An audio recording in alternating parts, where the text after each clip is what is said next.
Welcome to the Open Book with Amy and Tommy. We are more than halfway through the Lenten journey. We are getting close to Holy Week, and we are continuing with encounters with Jesus that help us learn more about who we are and who Jesus was. Today's passage is a familiar text, and it is a long text. And so rather than reading the whole thing and trying to talk about the whole thing, Tommy and I are going to read it in parts. And so we'll read a section, discuss it, read a section, discuss it. We'll be reading from John 11, verses 1 through 45. This is the story of Lazarus's death and resurrection. Tommy, will you begin and read our first section? I'll be glad to. So we're going to begin by reading 11, 1 through 16. So that'll be on the screen, or you can follow along with me in your Bibles. Now a certain man was ill, Lazarus of Bethany, the village of Mary and her sister Martha. Mary was the one who anointed the Lord with perfume and wiped his feet with her hair. Her brother Lazarus was ill. So the sisters sent a message to Jesus. Lord, he whom you love is ill. But when Jesus heard it, he said, This illness does not lead to death. Rather, it is for God's glory, so that the Son of God may be glorified through it. Accordingly, though Jesus loved Martha and her sister and Lazarus, after having heard that Lazarus was ill, he stayed 2 days longer in the place where he was. Then after this, he said to the disciples, Let us go to Judea again. The disciples said to him, Rabbi, the Jews were just now trying to stone you, and are you going there again? Jesus answered, Are there not 12 hours of daylight? Those who walk during the day do not stumble, because they see the light of this world. But those who walk at night stumble, because the light is not in them. After saying this, he told them, Our friend Lazarus has fallen asleep, but I am going there to awaken him. The disciples said to him, Lord, if he has fallen asleep, he will be all right. Jesus, however, had been speaking about his death, but they thought he was referring merely to sleep. Then Jesus told them plainly, Lazarus is dead. For your sake, I am glad I was not there, so that you may believe. But let us go to him. Thomas, who was called the twin, said to his fellow disciples, Let us also go, that we may die with him. So there Section is that first section. And I'll go ahead and jump in and share two things that stood out to me as we were reading it today. And then we can talk about those, or you can share yours as we continue to do. First, just celebrating and recognizing the friendships and relationships that Jesus had. And in two parts, in first, just that Mary and Martha and this family were significant friends of Jesus. They come up just throughout the Gospels. He is going to their house, he is visiting with them. And this is one of the many ways in the Gospels that Jesus affirms women in just they were worth his time. They had a relationship and friendship. It wasn't they didn't say let's get our father, and at that point Lazarus couldn't, but it wasn't let's get a man to tell Jesus we're going to send a message to our friend that we want Jesus to come. So interested in that relationship and curiosity about how that developed and all of that, just because we see so much time together. But also the reminder that we don't and cannot control God and God's will and what God is doing. We see that both in Jesus's response to Mary and Martha, where he after having heard that Lazarus was ill, Jesus stayed 2 days longer where he was. And that also raises the question, well, then how did he feel about him? Um, but then also the disciples who were also very close to Jesus, and they have this, and Jesus says, let's go to Judea again, and they're like, but they're trying to stone you, they're going to go there again. And just the reminder that God's work, how God acts, faith is a mystery. There's so much that we don't know and understand and can't kind of put our finger on. And it's not within our control that if we do enough or we ask the right way, that we can, and it's not always logical. We have to come to terms with all kinds of things that we don't want to be true. Like God loves people that we don't love or that we don't want to love. Um, and God responds to our prayers in all different ways. So these are some of the things that have been stirring around in my mind as we enter in this passage. How about you, Tommy? There's just a simple thing that I want to kind of look at, and that is who Lazarus is, and Yes. a little bit of who Jesus is. So I'm fascinated by the thinking of, I guess it's in verse. So the sister sent a message and said, Lord, he whom you love is ill. I love that phrase, he whom you love. So I know there's a lot of language in John about the disciple that Jesus loved, and I do wonder, we've always referred to that as John in scholarly terminology, but I wonder what it is about Lazarus that has made him a good friend with Jesus. I've heard lots of commentary on it, and I don't know the answer. There's some sense that Lazarus struggled with his health, or Lazarus had special needs, or uh, was being cared for by Mary and Martha, and Jesus Hmm. just appreciated all that was happening in that family of care. But it says Jesus loved Mary and Martha and Lazarus.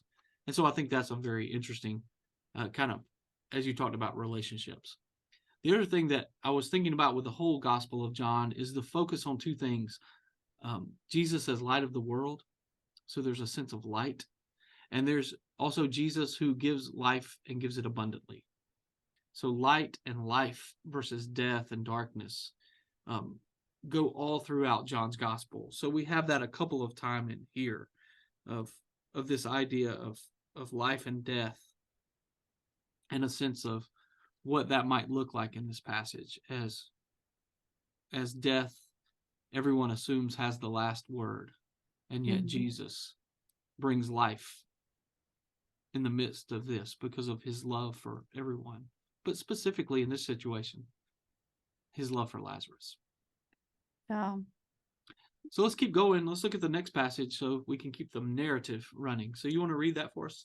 I will be glad to. I'll be reading 17 through 27. When Jesus arrived, he found that Lazarus had already been in the tomb 4 days. Now Bethany was near Jerusalem, some 2 miles away, and many of the Jews had come to Martha and Mary to console them about their brother. When Martha heard that Jesus was coming, she went and met him, while Mary stayed home. Martha said to Jesus, Lord, if you had been here, my brother would not have died. But even now I know that God will give you whatever you ask of him.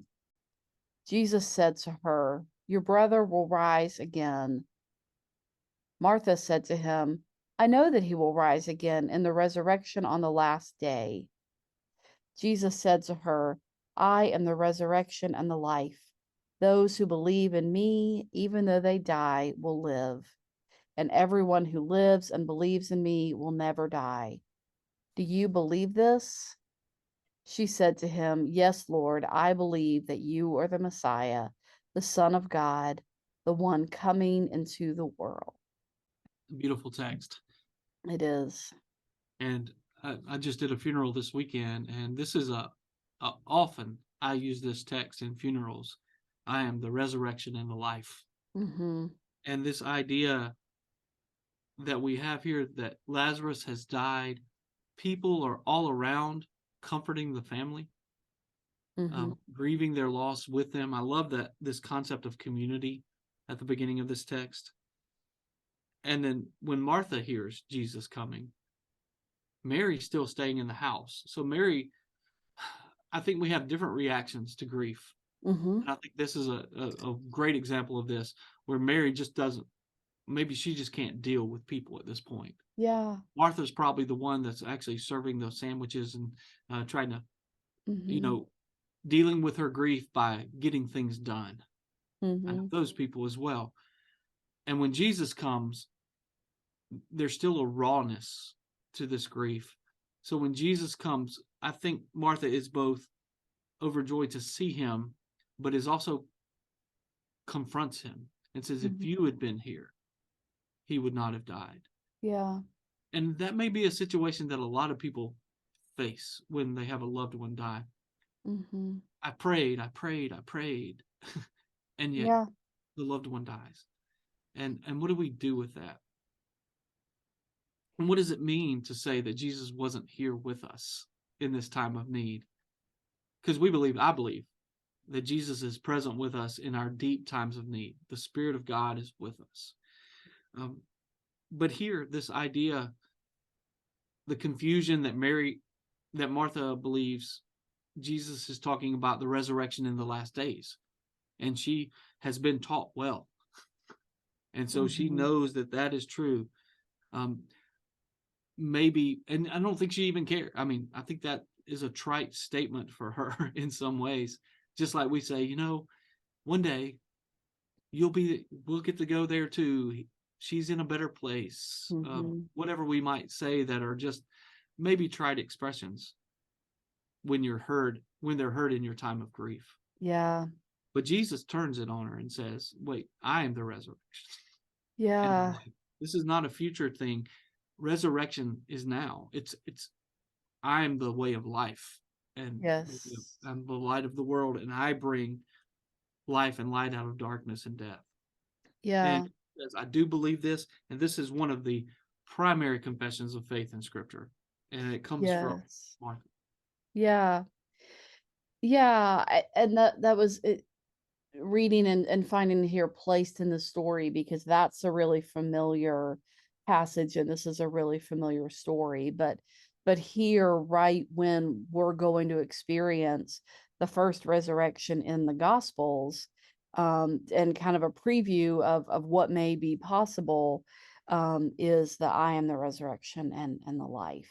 Um, I do want to go back though for a second and talk about grief, because I really like that you pointed to that. And I think in here we can see some good teaching and processing of grief as we work through grief that we have and as we walk with people we care about in grief.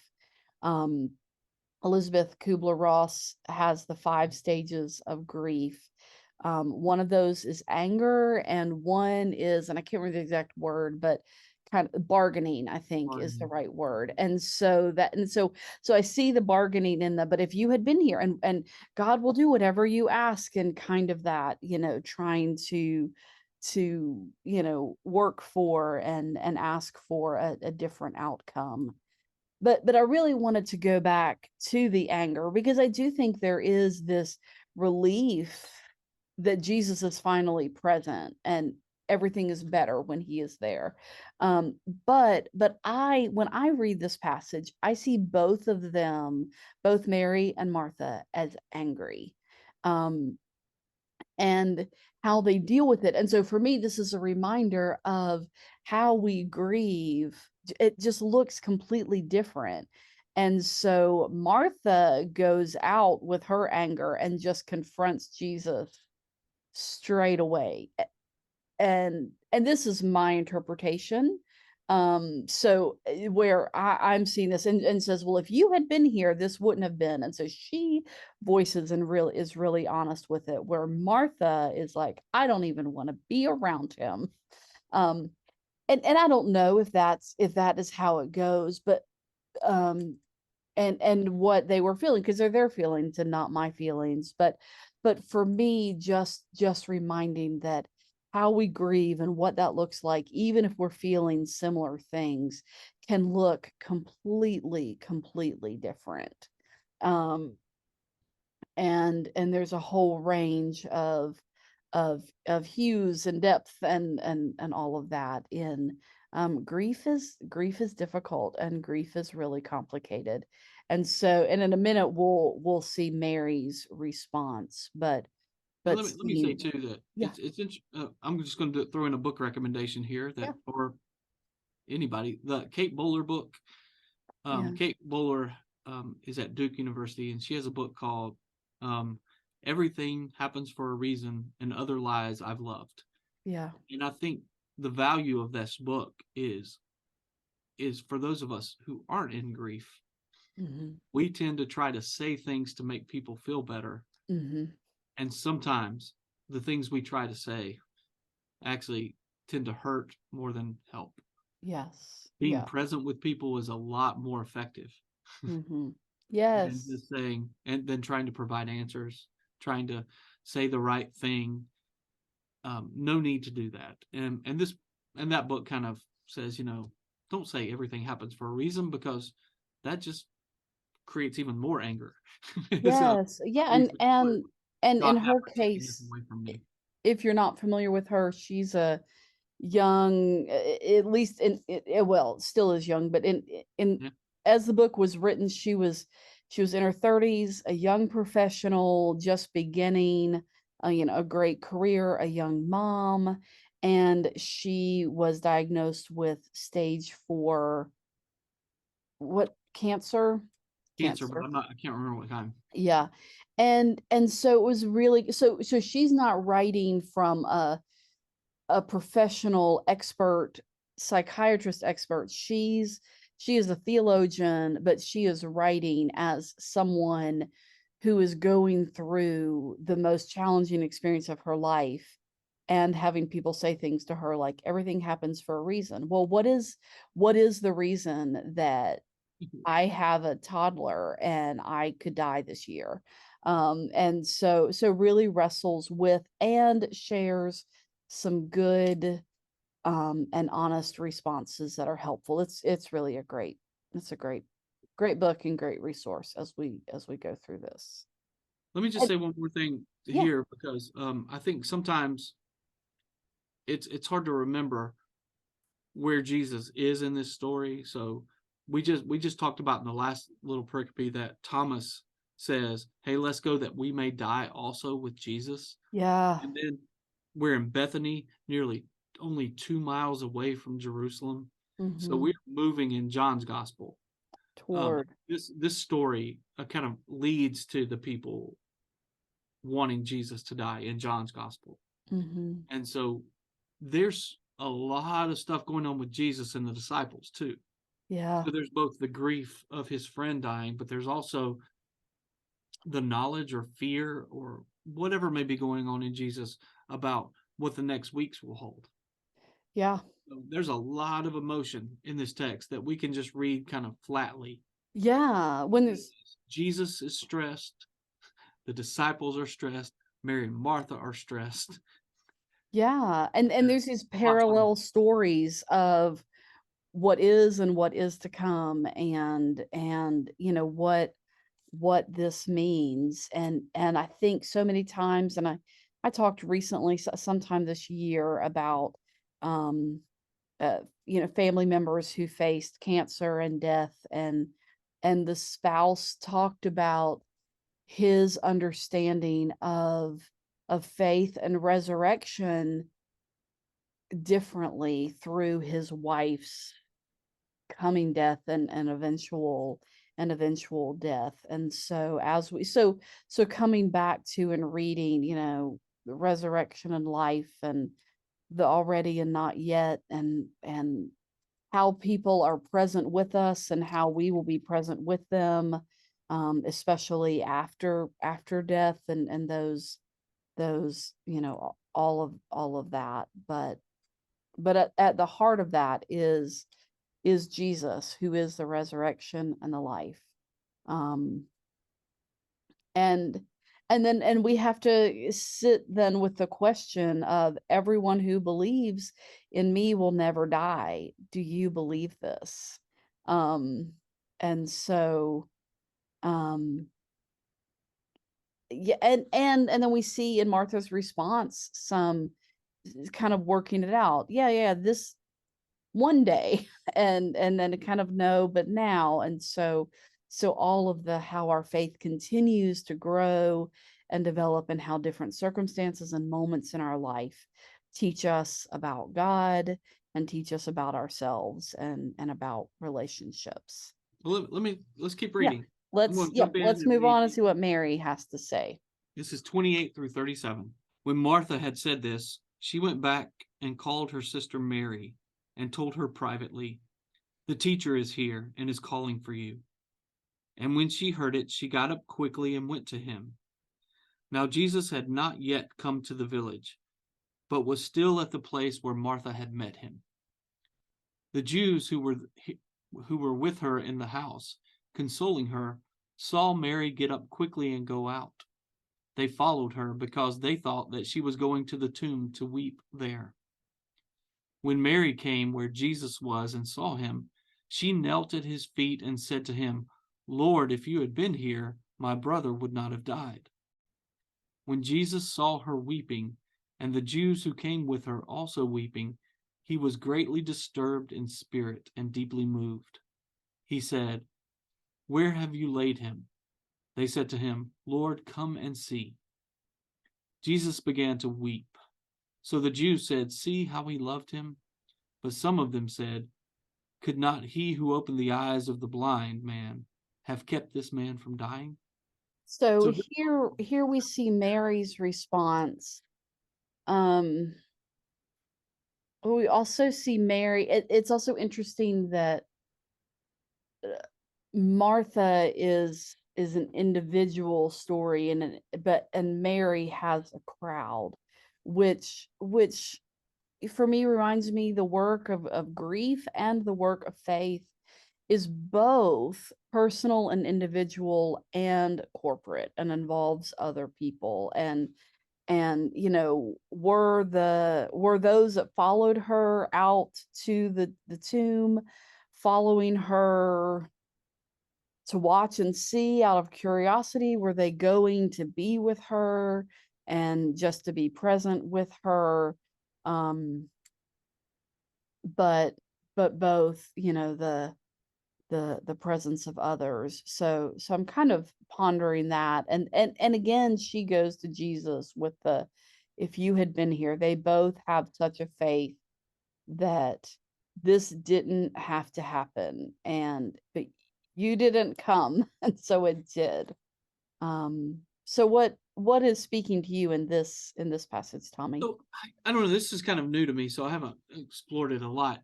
But how Jesus responds authentically and differently to two different people. Hmm. So Martha comes to him with the same question, but Jesus responds to her almost with a theological, intellectual argument, not argument. That's not the right word, but statement. Hmm. Um, do you believe he'll live again? Do you believe I'm the resurrection and the life? And then she has a confession of faith from that. Yeah. In the Mary story, Mary is tearful and emotional in a different way. Hers kind of comes out in the need to be consoled and to be and is crying. And so it feels like Jesus cries along with her. We Hmm. weep with those who weep. Um, Hmm. we struggle with the questions with those who are struggling with the questions. Yeah. And I think this I also think we don't look at this as as well as we have. The shortest verse in the Bible, people say, is Jesus wept, and it comes from this. Hmm. But that word weeping in the Greek is really, weeping sounds for us just kind of a, I'm a little bit tearful. Yeah. But the word here is kind of a inconsolable crying. Yeah. So it's an inappropriate crying for us in some way. Yeah. Longing. I don't know how you would want to say it, but Yeah. Jesus is deeply moved and disturbed in spirit Hmm. to see how the grieving is happening and the the concerns by everyone and how they're faring in all of this. And he wants to go to where they were going Yeah. and to cry with them and to weep with Yeah. them. And then some people see this and says, see how he loved Lazarus? And other people say kind of the same thing. If he'd been here, maybe he wouldn't have died. Yeah.